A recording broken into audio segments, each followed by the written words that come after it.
Awit 34:4-8. Hinanap ko ang Panginoon at ako'y kanyang sinagot, at iniligtas niya ako sa lahat ng aking mga takot. Sila'y tumingin sa kanya at naging makinang, at ang kanilang mga mukha ay hindi mapapahiya kailanman. Ang abang taong ito ay dumaing, at ang Panginoon sa kanya'y nakinig, at iniligtas siya sa lahat niyang mga ligalig. Ang anghel ng Panginoon ay nagbabantay sa palibot ng mga natatakot sa kanya, at inililigtas sila. O inyong subukan at tingnan na mabuti ang Panginoon.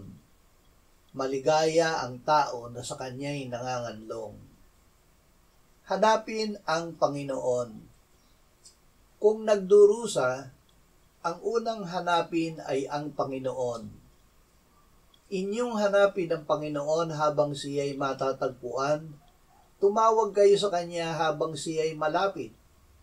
Lisanin ng masama ang kanyang lakad at ng liko ang kanyang mga pag-iisip. At manumbalik siya sa Panginoon at kanyang kaaawaan siya at sa aming Diyos sapagkat siya'y magpapatawad ng sagana.